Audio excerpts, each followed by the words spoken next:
Good evening. I can't begin to describe to you how exciting and magic it is to look out at real people. Welcome. So what you're going to see tonight is a reading. So the actors will move a little, as much as they want. But it is just a reading. We're also filming it, so it will be available online. So you're part of this new world, I suppose, of theatre. But it is beyond wonderful to be given the chance to do this. And I do have to say, like, a massive thank you to the council and to the Q and all the staff here, and Jackie Richards and Sarah Whiteman, who have made this happen. I have missed you so much. So I'll introduce my cast before we do the reading. So we have Tim Sekuless, Joanna Richards, Jim Adamik, Jenna Roberts, and Damon Baudin. So this is very informal. Please sit and let the beautiful words wash over you. This is a play that's very special to me. It will make you laugh. It might make you cry. It almost always makes me cry. But it will leave you with joy and hope, which at this time is a really important thing. So welcome back to the theatre. Thanks.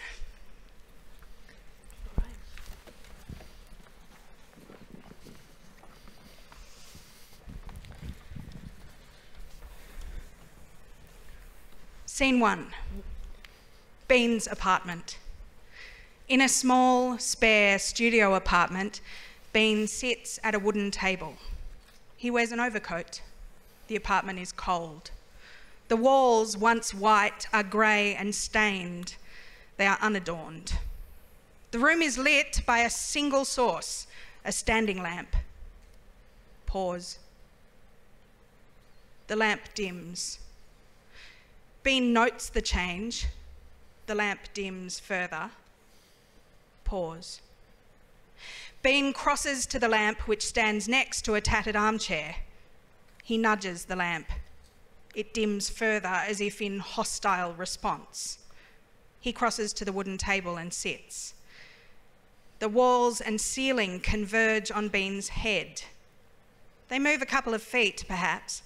The movement is not sudden. It's not that he will be crushed, rather he might, over a couple of days, be suffocated. Beane notes the movement of the walls and of the ceiling. He is uncomfortable, but he is not surprised.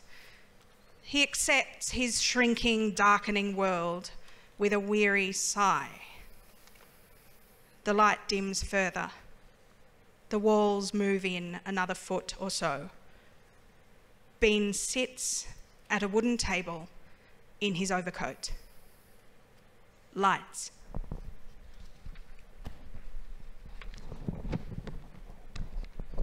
Scene 2, Joan and Harry's apartment, a tasteful 2-bedroom, a weekday evening. I'm saying, isn't it reasonable to expect that she be competent? Well, that depends. No, I don't think it does depend. At a minimum level... You know what I mean.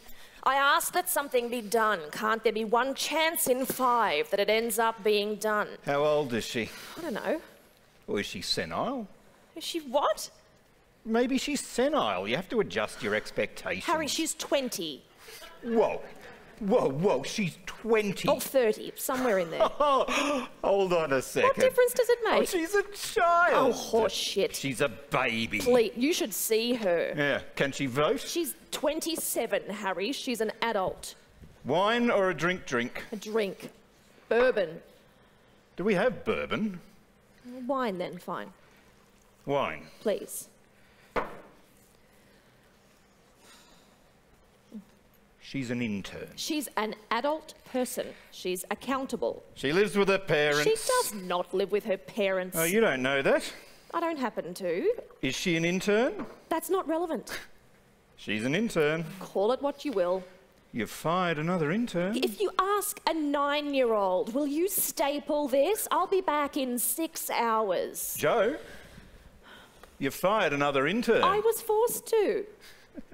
People, look, you may not know this. An intern is a volunteer, practically. I know what one is. It's a summer job, Joe. She lives on pizza and wine coolers. She has 7 roommates. I know what an intern is. She sleeps on a pull-out sofa. When she comes to work, Harry, and you ask her to do something truly menial... It's summer. Is it too hot to staple? It's a summer job. She thinks it might be fun. Does she work for you, or does she go to camp? She's 30. You don't know that. I You don't know happen how old to. she is. Is she in college? Do you know her name? Dorothy. Her name is Dorothy. She goes by Dot. Really? She's from Rochester. Oh, Jesus, Joe, you fired a nun. Oh. You fired a nice person. Was she pregnant? She wasn't competent. Beane enters quietly. He wears his overcoat. He stands just inside the door. They don't appear to notice him. Let's say if, and she could be a junkie, by the way. You have no idea who she is. You defend her because I fired her. If I gave her a raise, you'd say she's overpaid. You oppose me for fun, Harry. It's called talking. Excuse me? That's conversation, what you've just described. Excuse me, what? If I agreed with you, that'd be it. You say something, I repeat it verbatim, then we sit in silence for the rest of our lives. It's why parrots eventually drive you insane. The relentless agreement. Let's say if, and I'm going to ignore that last bit just to save our marriage. I'm going to pretend you don't actually think that. Let's say a person is asked, I don't know, 500 times to do something. She works for you. You pay her. Yep. She understands her job is to do things. Do you pay her? Of course. How much? Who cares? Oh, enough to buy food. Like, maybe she's malnourished. People who lack protein, after a while, they can't tie their own shoes. I'll give you $50 to kill him. Your sister's fired another intern, Beane. And this one's an innocent from Rochester. She's fired a virgin. A living wage, let's say. What does that mean? Does she live on the street? Can she buy clothes? Which is a whole other... Jesus Christ, can she keep the underwear inside the pants? It's a style, I understand, but are you a plumber? I think it's inappropriate, all right? Am I allowed to say that? Well, fine, I'm a reactionary. This is an office. I have clients. Am I allowed to think that she shouldn't advertise her panties? She mooned a client. Practically. You fired her for mooning a client. For losing one. She lost a client. She misplaced it. A client. A file. So the underwear situation is just in addition to the whole losing the file situation. How does that happen? She lost a file. The size of a phone book. How'd she lose it? My first question. Well, how did she? She misplaced it, apparently. She just lost it. She then found it. Where? In the filing thing. In the filing cabinet? Yes. So wait a second. So wait a minute. You're saying she misfiled it? Well, however you want to put it. She misfiled it, but then she found it. I guess. What? You fired her! A very potentially expensive mistake, Harry. Potentially? I have to be able to expect a minimum level of competence. She made a mistake, Joe. Jesus, you misfiled something. It's the alphabet. You haven't had your coffee. I can remember fucking up the alphabet. When you were 2. She made a mistake. Which, when I corrected her... Listen, I am often fair. Mistakes aren't preferable, but they happen. I understand. But when I correct you, it's not personal. Jesus. You can't cry. It's midday and people are around. You have to have a tiny thing of composure. I am allowed to speak to you. You can't burst into tears. You fired her because she cried? Joe? What? You fired the intern because she cried? It was midday. Wow, that is not what your average mentor does in that situation. Yeah, well. Yeah, that is maybe what Genghis Khan does in that situation. No one does anything, Harry. They read magazines and they flirt with the male guy, and then you ask them to do something and actually file, and they fuck it up and they cry. What am I supposed to do? How about you stop hiring interns? How about I stop hiring nincompoops? How about you stop making the nincompoops cry? I'm surrounded by incompetent crybabies. Bean, I guess that's my cross to bear. I'm sorry, is that a question? The thing. What? Oh, Jesus, the quiz thing. It's diagnostic. The test thing. It's horse shit. Do you even know about this? Did he ask you? Did you even ask him? He's got this quiz. Who knows where he even got the thing from a gumball machine? It's this totally crackpot, fake shriek. You got it off a fortune teller. He's been going on about it for a week, how he's going to administer this thing like he's qualified, like he's a clinician. But meanwhile, it's this pretend psychology quiz. It's guaranteed. By who? Well, I don't know. It says here, the AMDAADA. What does that stand for? It doesn't say. It stands for nothing, and you know it. Oh, how does aspirin work? Why? Well, do you know? I don't happen to. Do you take it? Oh, please. See, there you go. Some things you just trust. Not if you rip them out of Cosmo. Look, why are you against it? Because that's what talking is. Because apparently conversation is my opposition to your every vowel and consonant. Not quite what I Because said. if I agreed with you, isn't that why everyone hates parrots? Okay, funny. I want to do it. Why? He wants to do it. Do you know what it is? It's a personality test. Why would he want to take a personality test? It could help him. How would it help him? It's diagnostic. Can you please make him stop saying that? Why don't we get started? You ready, Bean? I'm getting a drink. I refuse to eat. Ripped from a magazine. Written by an intern is what it is. Some child had a homework assignment, write a quiz, have it in by Tuesday, and here we are falling for it. I'm not even going to participate. Excellent. Now, what have we got? Here we are. Question 1. You ready, Bean? Okay. Terrific. We begin. A scenario. It is your birthday. You are presented... Happy. Excuse me? Happy. What's that mean?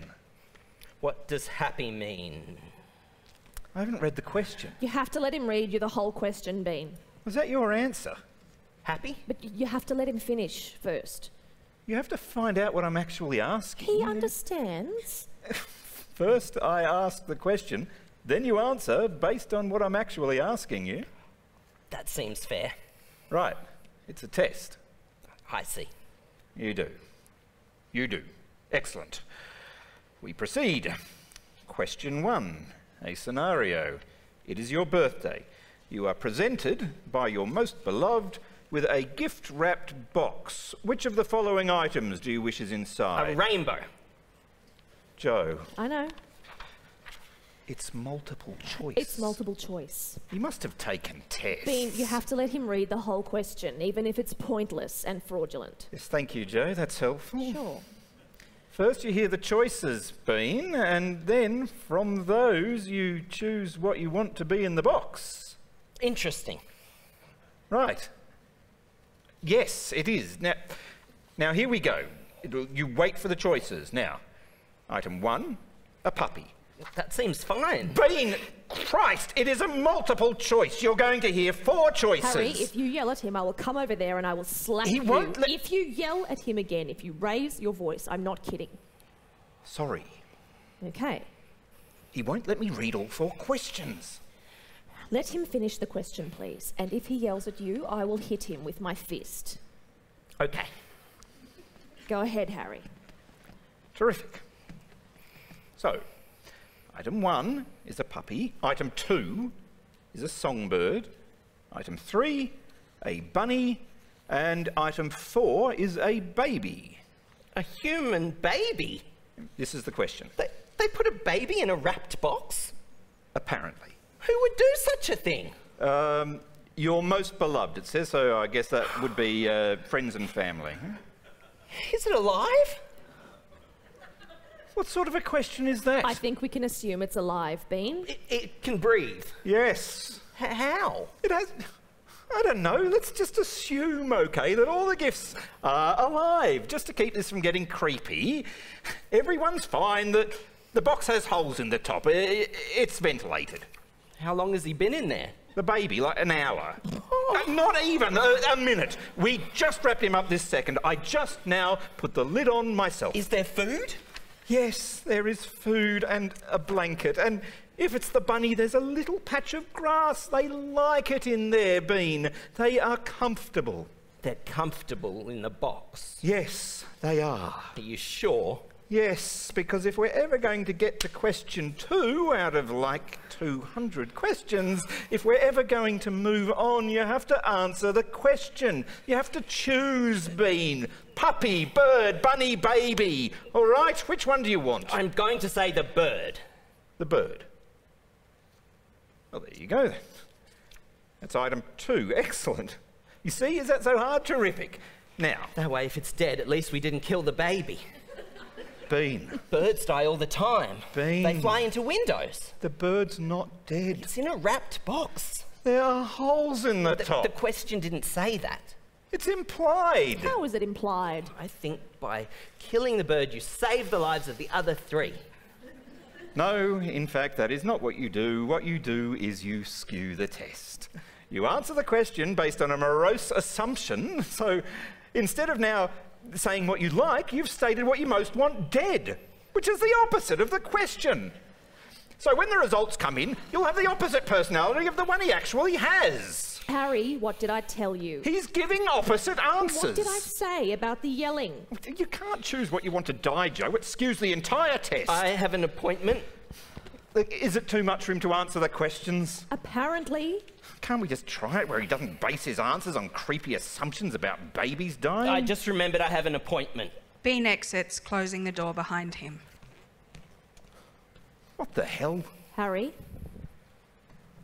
He left. Harry? Bourbon. Lights. Scene 3. Beane's apartment, later that night. Beane enters. The apartment is nearly dark. Meek light from a neighbouring unit allows the practised Beane to hang keys on a hook. He then stands unmoving in the dark in his coat. You're just going to stand there? It's depressing. Jesus, turn a light on. The standing lamp above the tattered armchair is turned on. Brightness. The lamp sheds considerably more light than it did in scene 1. It illuminates Molly. She lounges, one leg thrown over the chair's arm. She wears men's clothing. Beane puts his arms above his head, surrendering. Can I ask you something? Those are my pants. Put your arms down. You're wearing my clothes. No, I said put your arms down. Beane lowers his arms to his sides. And I understand the thing of minimalism. I've seen places, believe me, where the entire apartment is barren and spotless. You could do open heart surgery on the floor. It's so fucking sterile.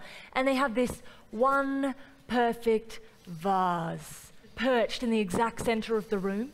Some fucking architect in his Himalayan vase. I can't tell you how many of those things I've smashed in my lifetime. Excuse me. But even then, even the goddamn minimalists, give me 10 seconds. He's got his vase and his skinny girlfriend, and it's also precise. But give me 10 seconds, and I will lead you to a broom closet crammed with high school yearbooks and perfumed love letters and stuffed animals from like infanthood. These fucking people. God forbid somebody find out you have a beating heart. God forbid somebody find out you have blood. These goddamn architects. I have reduced my oh so very busy and complicated life to this single flawless vase.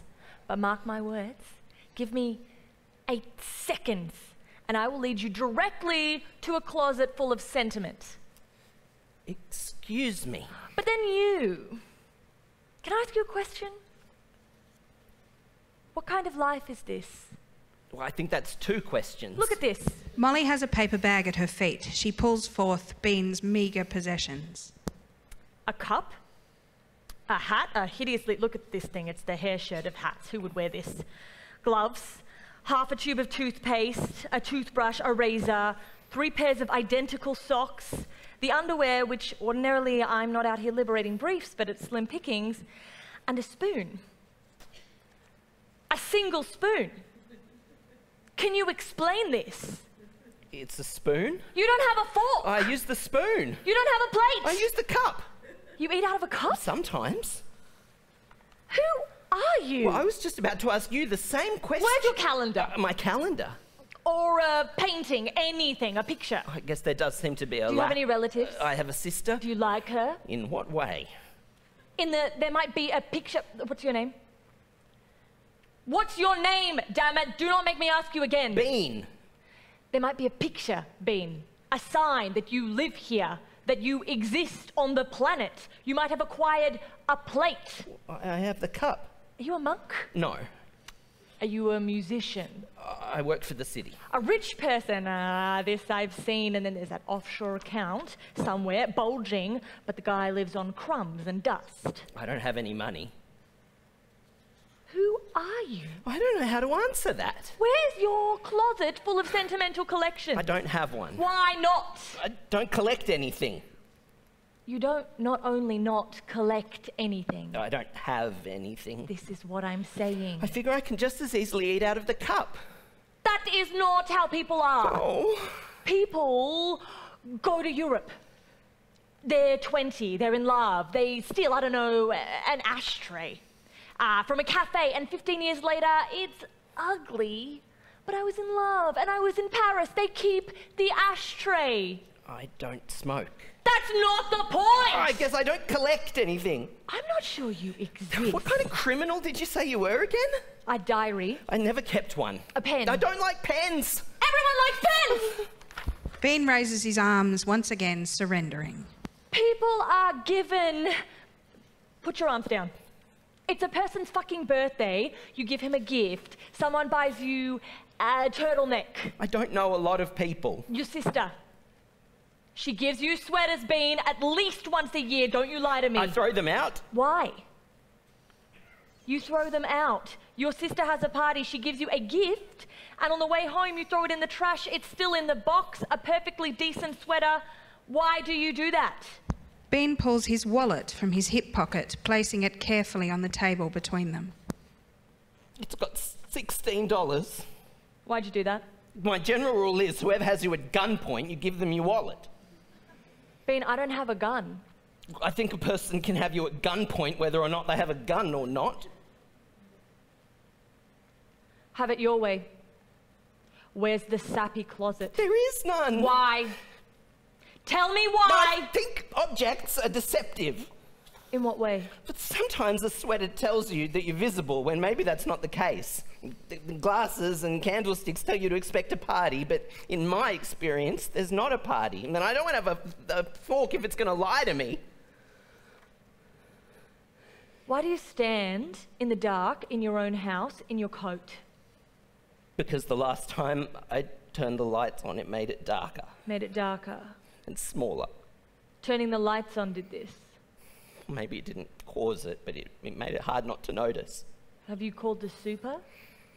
I'm pretty sure it's not a super type problem. What kind of problem is it? More a problem of perspective. You're a funny one. Can I ask you something? No. I see.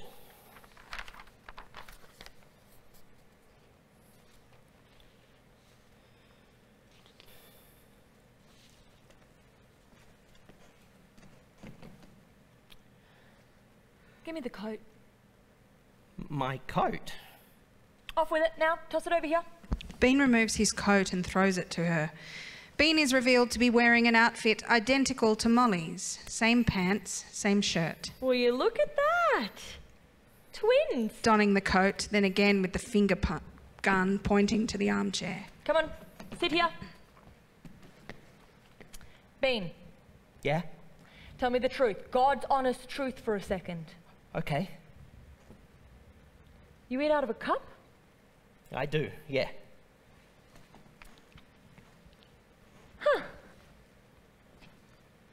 Molly exits. Beane sits. After a moment, the light brightens. Lights. Scene 4. A restaurant. A couple of days later. Beane and Joan at lunch. In front of Beane, a sandwich. I have, like, what is it? 2 o'clock. Jesus, how does that happen?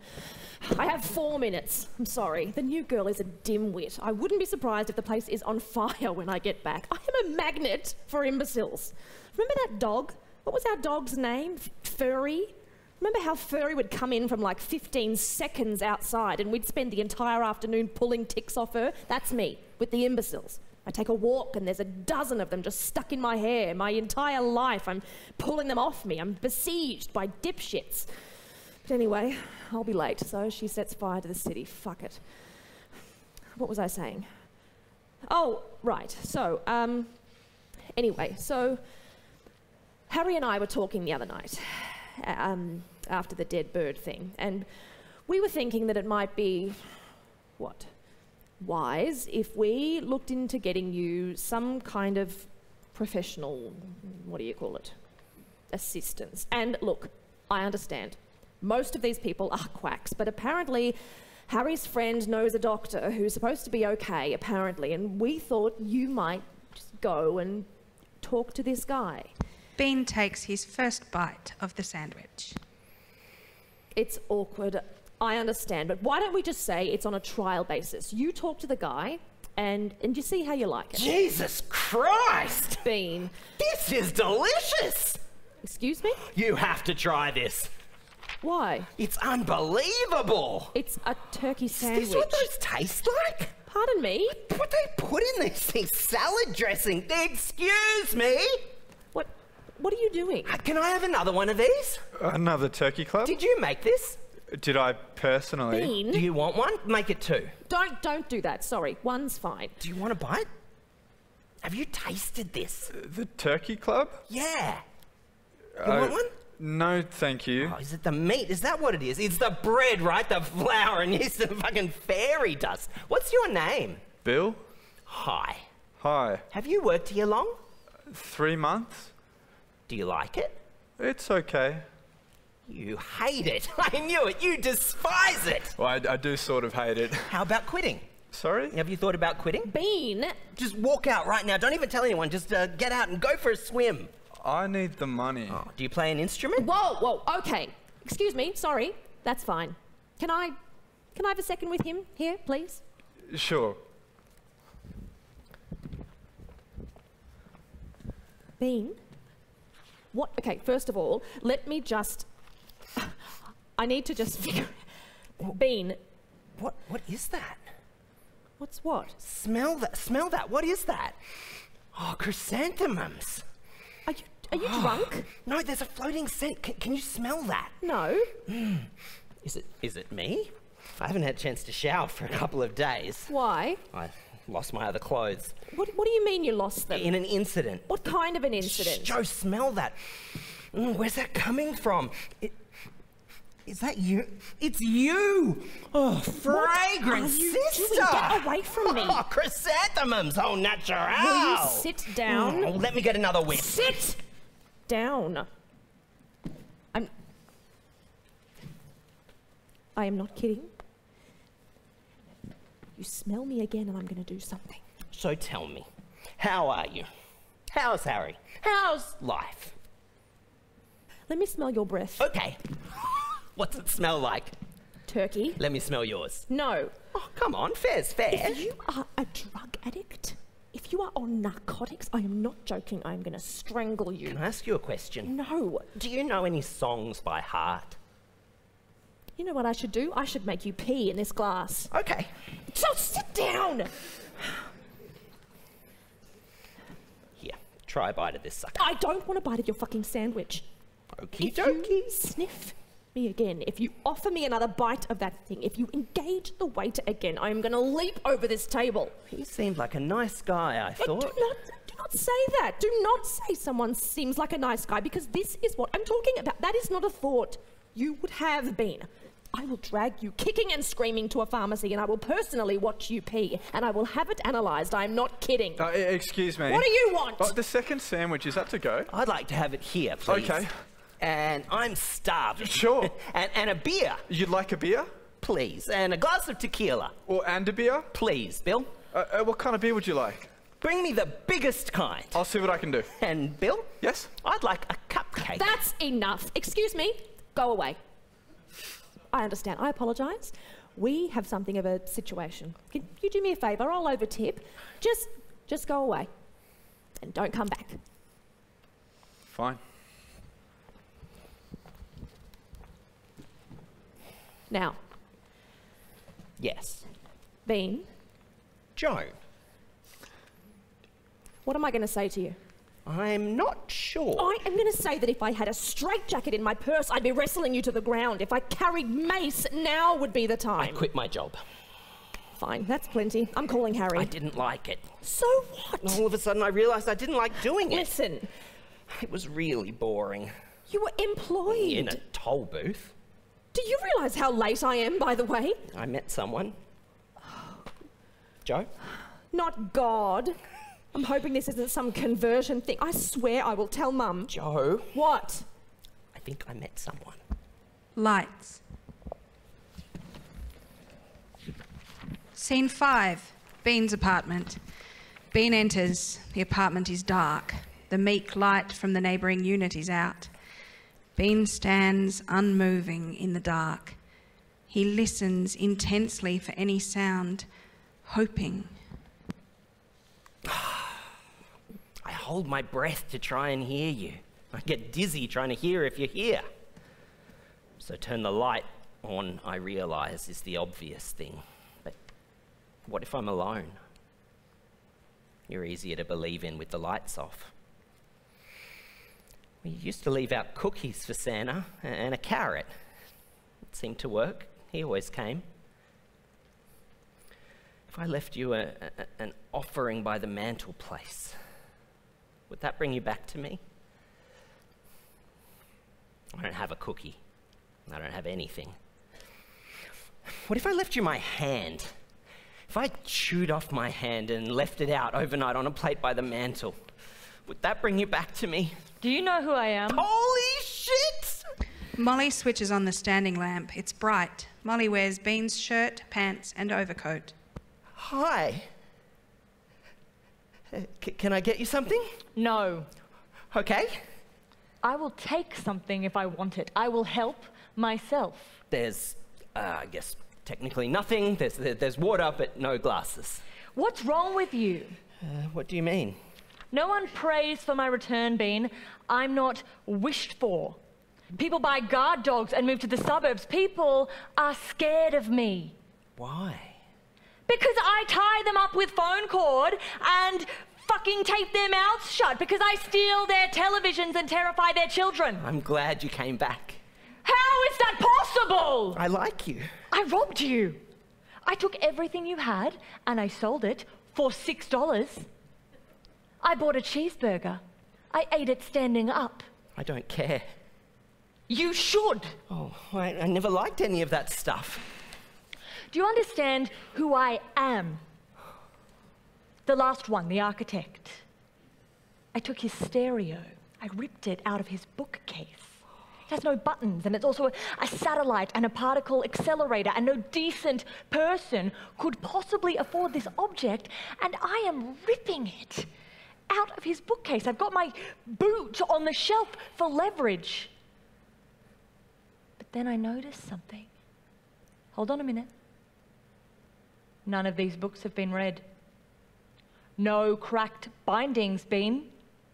Not a wrinkle. I burned his house down. I got some gasoline and a blowtorch and my vengeance, and I burned it to the ground, and I waited for him to come home, and I watched the architect cry, and I felt happy for the only time this year is who I am. I think that's reasonable. It is not reasonable! I would have done the same thing. I burned his house down. I could have killed someone. I hate architects. All right, put your hands up. No. Excuse me? I'd prefer not to. Listen, hey! Are you suicidal? Put your hands in the air! Make me. You seem to lack a basic understanding of the situation. You're fearsome? I am capable of torrential violence. No, I understand. My picture, my visage inspires grown men to crap their pants. You're terrifying. On more than one occasion. You're pitiless. I have broken bones with a glance, made men bleed with a word. You're frightening. I've caused hemorrhages and hematoma. You're awesome. I am the stuff of fiction, of nightmares. I am force without conscience. And given this, what am I doing with this cup? Molly removes Beane's cup from her coat pocket. She holds it out. My cup? Can I ask you a personal question? Sure. Why do I have this in my pocket? Did you put it there? Why do I sit on the bus with a cup in my pocket and touch it in secret? You do that? What's wrong with me? I think nothing. I am woeful. Why do you say that? Look, I rub the enamel off the side here. That's not how a grown person acts, Beane, especially one as reviled as I am. I sit in the dark and I sing to this thing. I'm telling you, it's a sickness. You sing to my cup? I don't know who I am. Beane. Yeah? I feel a riotous urge. What kind? Will you do me a favor? Okay. Will you put your hands in the air? Beane slowly raises his hands, surrendering. Molly crosses to him. Molly kisses him. Lights. Scene 6. Joan and Harry's apartment. The next evening. You do realise that most kidnappings, it always turns out to be the person themselves half the time who kidnap themselves. Can I figure out what that means? Nope. What time is it? 9. What time exactly? Harry, please don't torture me. It is 9:06 and, 40 seconds. It's late. What time was he supposed to be here? Before this. Half the planet is rabid, Harry. You act like this isn't true. Your average person sees weakness in somebody, they begin to salivate. What is your concern exactly? How did this get empty? Harry? How did this get empty?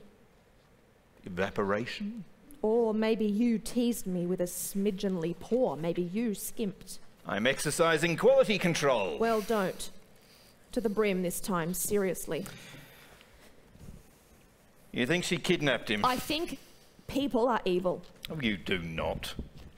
Well, I think some people are very evil. So on average, everyone's partly evil. You really want this full? Yes. For every 4 brownie baking nice people, there's 1 brutal savage. So if you use maths, everyone ends up capable of kidnapping. Look at that sucker. There must be a quart of wine in there. Thank you.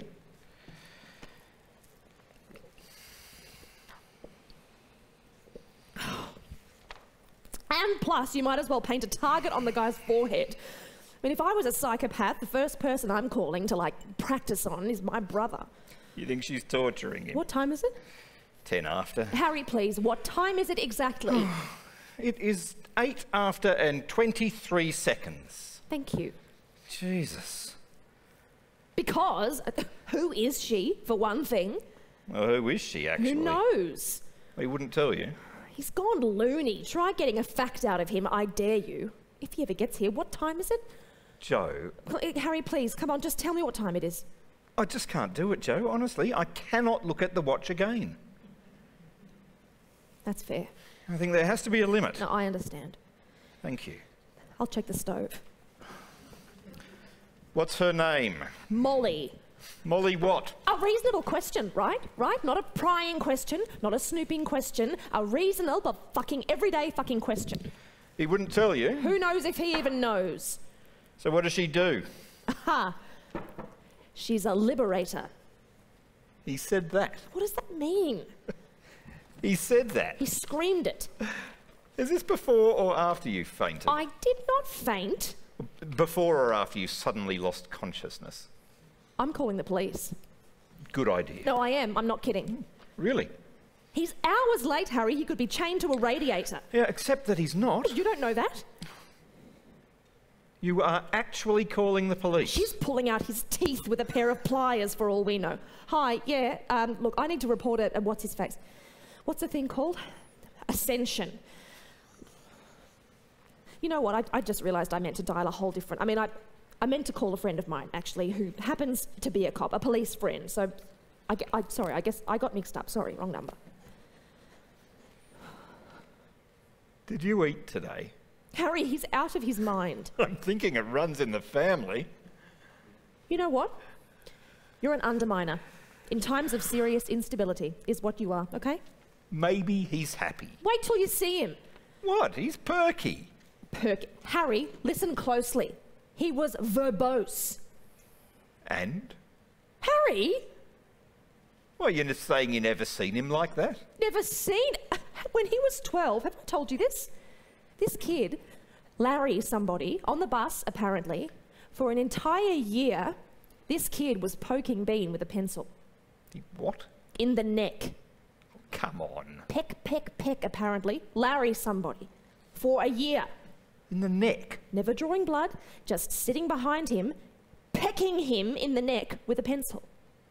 Who did this? Larry Michelson. What kind of a fucking sadist is... And Beane never said anything. He never said anything? Not a word. What, he didn't confront the kid? No, he never acknowledged it. You're kidding. He never turned around. He never acknowledged this kid poking him with a pencil. The truth. That is just awful. For a year. Well, but the kid just poking him in the neck. Like it's not happening for a fucking school year. Well, what did your mother say? He never told her. Oh, that is just disturbing. I'm telling you, I finally find out from this little girl, but it's like December, and by that point I don't even want to calculate how much poking that is. That whole time he's just weathering the poking. That is just stomach-turning. He never says anything. Just makes you feel ill. Harry, he never says anything. But now he is, you're saying? He's verbose. Right. What must she be doing to him?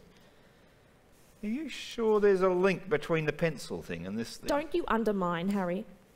Yeah, but are you sure she's torturing him? Yes. Beane enters. He is somewhat dishevelled, coatless and tousled. There is perhaps a button missing from his shirt, something askew hair-wise. He crosses to the fridge and begins to rummage as he speaks. Have I eaten in this lifetime? Is there proof that I've ever eaten anything? I am ravishing. I could eat a fucking horse. Fucking eat a horse. Eat fucking a horse. Any of those. I was thinking on the way over here, I'm lucky I didn't walk by any meat. I'm half ready to drop down and eat a live dog. I'm half ready to grab a pigeon out of the air and eat its breast. This is what I'm talking about.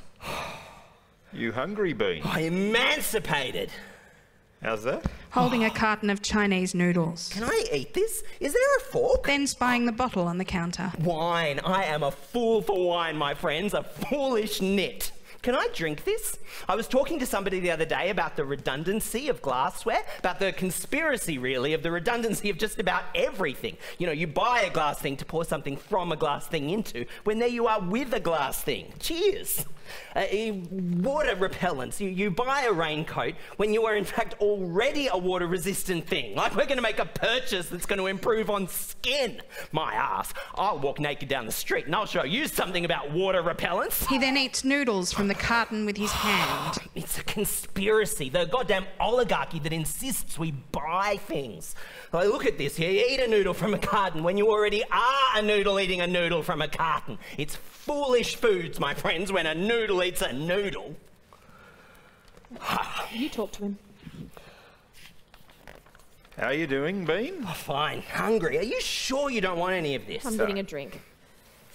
Can I borrow some money? No. You want to borrow some money? Please. How much? How much have you got? Do not give him money. Why not? Because there are certain charities that are worthy and certain charities that are run by the insane. And you might think that you're supporting the symphony, but in fact somebody is buying amphetamines and rifles. Are you okay? She's concerned, Beane. I was going to buy a shirt. Why? This one smells. Why? I've had it on for a while. Why? Hey, Beane begins to strip. you guys have a washer? Plus these pants could probably use a soak. Whoa, stop. If you take your clothes off in my house, if I glimpse your naked penis, I am going to converge on you with that corkscrew. There will be blood, I'm not kidding. Continuing to strip. We're related. Stop! Oh, Harry, give him the money now. Is 50 okay? How much is in there? Let me see. 120. Can I have all of it? Really? Give it to him, Harry. Really? Now. Jesus, it seems like a lot. Thanks. Doesn't it seem like a lot? It is a lot. Right. I'm surprised you gave it to me. I thought she was going to kill you. You think she really would have attacked me? I think she actually might have tried to kill She you. does seem a little bit hot under the collar. You're telling me. Has she been like this? She thinks you're in a cult. Excuse me.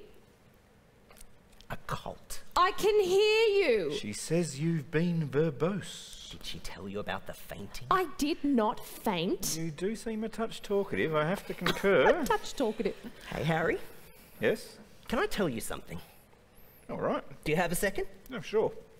You know that thing about the better mousetrap? What, the saying? The saying, exactly. Yeah, sure. What is it? You build a better mousetrap, something path to your door. Yeah, well, I think I understand that now. How do you mean? I've been thinking about it. What, you didn't understand the phrase? I always thought, why bother? I see. You see, please. They work fine, I thought. The mice are dead. Leave them alone. What's the point? Now you think you know the point. I've realised what the point is. What's that? It's sexual intercourse. Oh, for the love of God. I realised that building mice traps has nothing to do with catching mice. You think that phrase is about, what, the notion of, what, I guess? I think it's about fucking. I see. Can I tell you something? Oh, look, I hesitate here, Beane.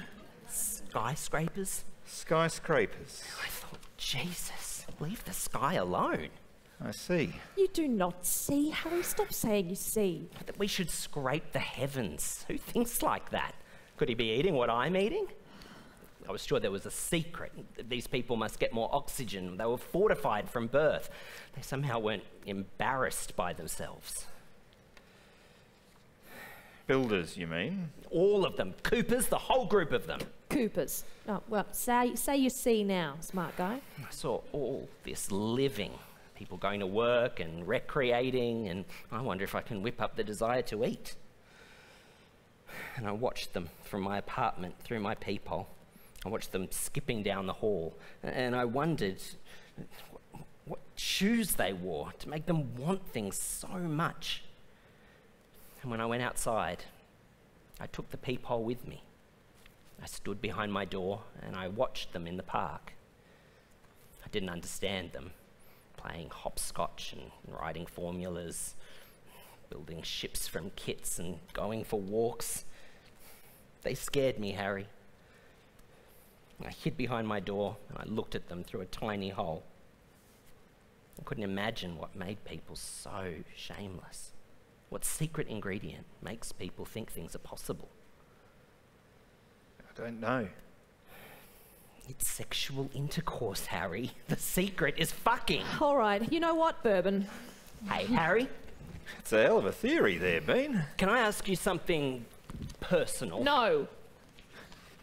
When you first met my sister, Whoa. do you remember what she smelt like? Excuse me, no. Do not answer that. Harry, this is not appropriate. What she smelled like. When you first met? Harry, don't encourage him. This is not a question. This is an exercise in shenanigans. Melon. What? She smelled like melon. He's kidding. Oh, I'm not actually. I smelled like a melon. Like a really ripe cantaloupe. Are you serious? Yeah, you did. And you remember that? Vividly. Jesus. I still, in the summertime, sometimes on a really hot day when I pass a fruit stand. Excuse me? Harry? What happens when you pass a fruit stand? I don't know, I end up,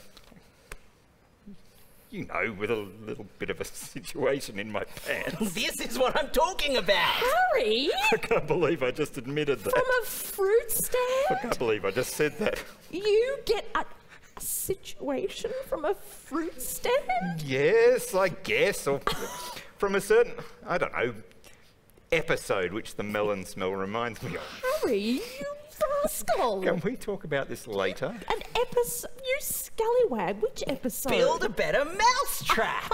Wow, how long ago was that? You remember one time? Which time? I'll tell you later. Which episode? Look, I've been wiped clean. Is it that time at my mother's house? Joe, he's been wiped clean. What does that mean? The smudge on my sight is gone. Does that have to do with the fruit thing? Where I once walked under a low-looming sky, now the same clouds hold water for the frogs and the flowers. Where I once whiffed shit and smelt the decay and death in it, now it's fertilizer. Grow tomatoes, eat them, feed your friends. Once I heard a wall of sound, wave of sirens and screaming, indistinguishable. Now, across a crowded street, I hear the sound of a kid opening a soda can. I hear his gulp, gulp, and is satisfied. Once, the water in my pipes tasted like rotted fruit and base metals, but now it's see-through joy. It's hydrogen and oxygen. It's 2 H's and an O in a molecular menage a trois. I taste love and sex in every sip. I've met my Molly, and I can see her clearly in the dark. I can feel her hands on my arse. I can hear her every whispered vow. Harry, Joe, look, I'm brand new. Lights.